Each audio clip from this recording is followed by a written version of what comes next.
नमस्कार, मेरा नाम ऋतुपर्णा ऐश्वर्या है और कविता का शीर्षक है शांत हूं पर कमजोर नहीं। शांत हूं पर कमजोर नहीं, तुम्हें नजरअंदाज करते हैं, तुमसे डरते नहीं। अंतर्मुखी है हम, डरपोक नहीं। स्वार्थ रहित है हम, खुदगर्ज नहीं।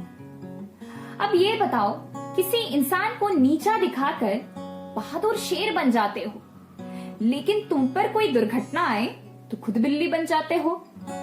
भरे बाजार में हमारी खिल्लियां उड़ाकर बहुत खुश हो लेते हो, लेकिन हम जानते हैं खुद की कमजोरियों को छुपाकर अपने आप को तसल्ली दे देते हो। जनता के सामने ताकत का दिखावा करके अपने आप से झूठ कह लेते हो और हमें कमजोर कहते हो। एक बात कहूं, लाठी और पत्थर से हमारे जिस्म को तो चोट पहुंचा सकते हो, मगर हमारी आत्मा की शक्ति को नहीं।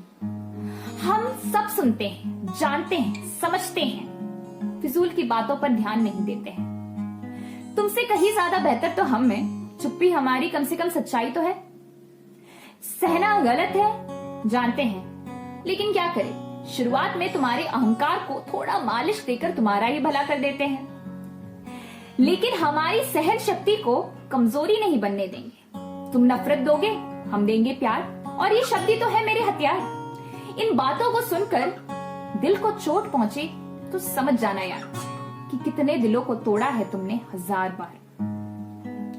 अब मैं अपनी कहानी सुनाती हूँ। वो स्कूल के दिन याद आते हैं मुझे, जब वो लड़की मेरे बगल वाली बेंच पर बैठा करती थी, मेरी चोटी खींचकर मुझे मारा करती थी, वो पेंसिल की नोक मेरी हाथों पर चुभाया करती थी, मेरी चीजें चुराया करती थी। उससे इतना डर था मुझे कि घर जाकर मैं कहती थी कि चीजें गुम हो गई तो फिर मुझे ही मार पड़ती थी। क्या किसी ने सोचा कि वो ऐसा क्यों करती थी? पता नहीं, बस यूं ही, शायद उसे मजा आता था। मैं रो रो कर परेशान, लेकिन टीचर को उसकी शिकायत तक नहीं कर पाती थी। 2 साल लग गए मुझे एक छोटी सी बात बोलने में, और जब बोला तो भाई पिटाई भी पड़ी तो मुझे। तब माँ ने एक बात सिखाई कि सहना गलत है, ठीक है, लेकिन उस 8 साल की लड़की को कहां उतनी समझदारी थी। लेकिन मुझमें उतनी हमदर्दी जरूर थी कि उसे उसका बचपना सोचकर उस बात को भी माफ कर दी थी। फिर जब थोड़े बड़े हुए तो मानो ऐसे लोग भंवरों के झुंड जैसे आने लगे हर वक्त, पर वो थे परिपक्व, शिक्षित और अमीर शख्स। अब उनकी क्या मजबूरी हो सकती थी, पता नहीं, बस यूं ही, शायद उन्हें भी मजा आता था। समझ नहीं पाई कि मैं कहां कहां भागूं। उनकी जहरीली बेइज्जतियों के डंक मेरी दिल को इतना चुभाते थे कि मेरे बिस्तर के बगल में जो बालकनी है और उसके आगे की जो रेलिंग है, उसे कूद जाने को दिल करता था। तब माँ ने फिर से एक बात सिखाई, नकारात्मक को सकारात्मक कैसे बनाया जाए, ये भी कोई हमसे ही सीखे। वो कहते हैं ना, तकलीफ ज्यादा आती है तो कामयाबी भी अपने आप आ जाती है। तो शुक्रिया हमारी जिंदगी की तकलीफ बनने के लिए, शुक्रिया हमें नकारात्मक प्रेरणा देने के लिए। वो जहर अंदर जाकर निकली आग बनकर, और पता ही नहीं चला कब चढ़ गई कामयाबी के शिखर पर। आज वही लोग फोन करके पूछते हैं कि कैसी हो, मैं कहती हूँ अच्छी, उससे ज्यादा क्या ही कहूँ। अपनी भावनाएं अगर ज्यादा व्यक्त करूंगी तो बन जाऊंगी मैं ही बुरी।